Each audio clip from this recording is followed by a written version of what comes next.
Hi everyone, welcome to Kotak Securities Weekly Fundamental Podcast. I am your host Rini Mehta. In the last week, equities witnessed strong rally with benchmark indices, that is Sensex and Nifty, posting returns of around 4%. Market rally was broad-based with positive returns seen in BSE mid-cap, small-cap and majority of sectoral indices as well. So BSE Metal, IT and Capital Goods moved higher by more than 5% last week.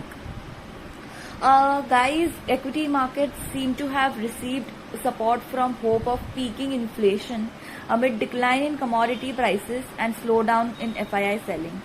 In fact, FIIs have been buyers for some days so far in July. Meanwhile, if you see, US 10-year bond yield is now below 3%. And crude oil prices continue to hover around $100 per barrel mark. In the near term, markets will be tracking the upcoming Federal Reserve meeting, currency movements and quarterly results. Coming back to the FPI flows again, markets witnessed an inflow from FIIs in the last 4 trading sessions, as I mentioned earlier, driven by better earnings and decline in commodity prices. However, they continue to remain net sellers to the tune of rupees 6,421 crores till date in the month of July. Given the headwinds in the terms of rising inflation and tightening of monetary policy, we expect FPI flows to remain volatile. Now let's talk about some stock picks from our research desk. You can consider buying PVR with a buy rating and target of rupees 2,200.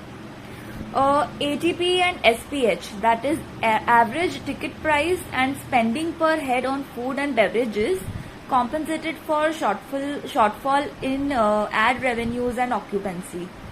PVR's first quarter of FY23 EBITDA surpassed first quarter of FY20 levels on the back of 93% recovery in footfalls, 23% growth in average ticket price, 32% growth in spending per head on food and beverages, then 2% lower fixed costs or screen.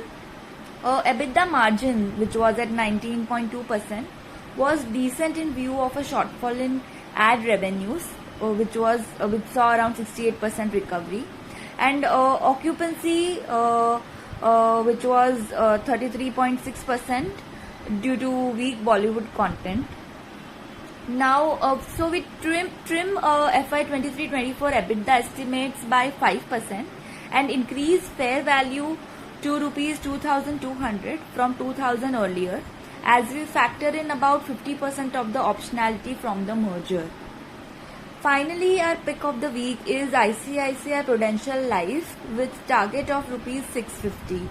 Guys, ICICI Prudential Life reported 32% growth in value of new business on the back of 25% growth in annual premium equivalent in first quarter of FY23, supported by a favorable base. Ongoing slowdown in individual protection, increase in competition from bank deposits, and consistent slowdown at ICICI Bank pose challenges over the next few quarters. So we have tweaked estimates, and inexpensive valuations drive our buy rating with fair value of rupees 650. So guys, that's all for today. See you again next week. Signing off.